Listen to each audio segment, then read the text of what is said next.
नमस्कार, आप देख रहे हैं voice of ampere, voice of India TV news channel में। आपके साथ दिव्यानी शर्मा।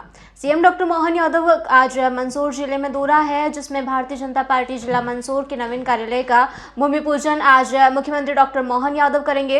इस दौरान एक साल बेमिसाल मध्य प्रदेश में किस तरह से डिप्टी सीएम जगदीश देवड़ा के कार्यकाल में मध्य प्रदेश को किस तरह से सौगात मिली है, नीमच मंदसौर जिले को किस तरह से सौगात मिली है, और नीमच मंदसौर जिला जो कि अफीम उत्पादक जिला है, और डोडा चूरा नष्टीकरण के सवाल पर डिप्टी सीएम जगदीश देवड़ा ने क्या कुछ कहा, आइए सुनते हैं। नमस्कार दोस्तों, मैं हूं नवीन पाटीदार और आप देख रहे हैं वॉइस ऑफ एमपी। एक साल बेमिसाल किस तरीके से मध्य प्रदेश का कार्यकाल रहा, किस तरीके से हमारे क्षेत्र के डिप्टी सीएम, प्रदेश के उप मुख्यमंत्री जगदीश जी देवड़ा का कार्यकाल रहा, इसे लेकर जानने की कोशिश करें किस तरीके से प्रदेश को नई सौगात मिली। खासकर अगर बात करें तो नीमच मंदसौर को किस तरीके से सौगात मिली उनके कार्यकाल में, किस तरह का एक साल का कार्यकाल रहा। सबका साथ, सबका विकास, सबका प्रयास और सबका विश्वास, इस परिकल्पना को पूरा करने का काम यशस्वी प्रधानमंत्री नरेंद्र मोदी जी के नेतृत्व में हुआ है। और उसी काम के लिए मध्य प्रदेश सरकार के हमारे यशस्वी मुख्यमंत्री डॉक्टर मोहन यादव जी के नेतृत्व में मध्य प्रदेश में निरंतर हमने प्रगति की है। पिछले वर्षों में भी भारतीय जनता पार्टी की सरकार रही और उस दौरान सभी क्षेत्रों में, चाहे उद्योगों के क्षेत्र में हो, सड़कों के मामले में हो, चाहे वो सिंचाई का प्रबंध करना हो, पेयजल के बारे में हो, या और भी कोई डेवलपमेंट के सारे काम, उन सब कामों में हमने निरंतर प्रगति की है। और ये एक वर्ष इस सरकार को पूरा होने को है, तो वास्तव में ये एक वर्ष हमारा बेमिसाल है। और इसमें भी अभी माननीय मुख्यमंत्री जी विदेश यात्रा पर भी गए थे और निवेश के मामले में भी 75,000 करोड़ के करीब अभी निवेश करने का उन्होंने जो एग्रीमेंट वगैरह जो सारा हुआ है, वो भी अभी आए हैं, तो उसमें पूरा किया है। और भी निरंतर ऐसी कॉन्क्लेव हमारी लगातार हो रही है, उसमें भी निवेश का, ताकि रोजगार के अवसर हमारे नौजवानों को उपलब्ध होंगे और निरंतर प्रगति इस प्रदेश की होगी। आप किस तरह की सोचते हैं, खासकर नीमच मंदसौर की बात करें तो यहाँ पर किस तरीके से नीमच बड़ा विकास मंदसौर हुआ। में मेडिकल के क्षेत्र में बहुत बड़ा काम हुआ है। हम आभारी हैं कि नीमच में भी मेडिकल कॉलेज, मंदसौर में भी मेडिकल कॉलेज, अब ये सारे पहले पूर्व की सरकारों में ये सब काम बिल्कुल नहीं हुए। यहाँ पर गिनती के मेडिकल कॉलेज थे।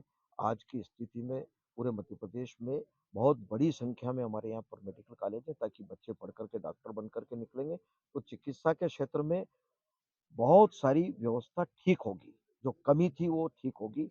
और भी अगर आप देखें तो महाविद्यालय या सीएम राइज स्कूल के बारे में बात करें, यहाँ पर बच्चों के पढ़ने के बहुत ही अच्छे प्रबंध यहाँ पर हुए हैं। अनेक सीएम राइज स्कूल यहाँ पर बने हैं।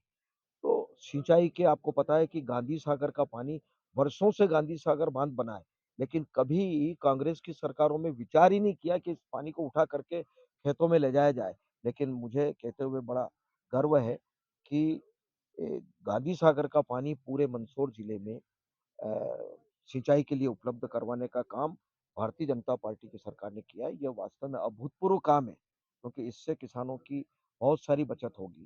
ट्रांसफार्मर का मामला हो, केबल का मामला हो, ये सारी बचेंगे। डायरेक्ट वाल्व खोल करके खेतों में पानी मिलेगा, तो पहले 2 टाइम फसल होती थी, वो 3 टाइम फसल होगी। इस प्रकार से सारी व्यवस्थाएं सभी क्षेत्र में चौमुखी डेवलपमेंट हुआ है। पर्यटन स्थल में वहाँ पर कोई बड़ा विकास हो सकता है। बिल्कुल, पर्यटन के क्षेत्र में भी लगातार हम प्रयास कर रहे हैं। बहुत सारे पूरे मध्य प्रदेश में आपने देखा होगा कि लगातार पर्यटन के क्षेत्र में हम आगे बढ़े हैं। मंदसौर जिले में भी काफ़ी गुंजाइश है, गांधी सागर का भी हम देख रहे हैं। और भी ऐसे बहुत सारे स्थान हैं जिनको डेवलप करने का काम कर रहे हैं, चाहे वो मल्हारगढ़ क्षेत्र में हो, सीतामऊ क्षेत्र में हो, जहाँ-जहाँ भी हो सकता है। पूरे मंदसौर जिले में नहीं, पूरे मध्य प्रदेश में हम इस ओर आगे बढ़ रहे हैं। आखिरी सवाल, ये क्षेत्र अफीम उत्पादक क्षेत्र है। यहाँ पर दौड़ा-चूरा नष्टीकरण को लेकर राज्य सरकार ने अभी तक कोई बड़ा फैसला नहीं लिया है। किसान बड़े परेशान होते हैं। साथ ही अगर बात किया है तो व्यापारी वर्ग भी परेशान है कि दाना छनाई को लेकर सरकार ने लाइसेंस नहीं दिया। तो दोनों तरफ जो है, एक तरफ व्यापारी संकट में है तो दूसरी तरफ किसान भी। तो किस तरीके से सरकार सोचती है? ये थोड़ा नीतिगत मामला है, तो इसमें जब तक केंद्र सरकार का भी मामला है और मध्य प्रदेश सरकार भी इसमें क्या पहल कर सकती है, तो मुझे लगता है कि इस पर विचार विमर्श होगा और फिर ही कोई फैसला होगा। आने वाले वक़्त में क्या बड़ी सौगात नीमच मंदसौर को देखने को मिलेगी? बहुत बड़ी-बड़ी सौगातें दे दी है, मेडिकल कॉलेज भी दे दिए, गवर्नमेंट कॉलेज भी हो गए, सीएम राइज स्कूल हो गए, सिंचाई के प्रबंध हो गए, सड़कों में 8 लाइन, 4 लाइन। आप देखो जहाँ चले जाओ, जिधर चले जाओ, शिक्षा के क्षेत्र में जाओ, चिकित्सा के क्षेत्र में जाओ, मुझे लगता है कि कोई विकास में कमी नहीं है। आज तक के इतिहास में जो काम नहीं हो पाए, वो भारतीय जनता पार्टी की सरकार में हुए हैं। नरेंद्र मोदी जी के नेतृत्व में, हमारे प्रदेश में भी यशस्वी मुख्यमंत्री के नेतृत्व में सब काम हम निरंतर आगे बढ़ रहे हैं। तो सुना महिला सशक्तिकरण के बारे में भी हमने लगातार प्रयास किया।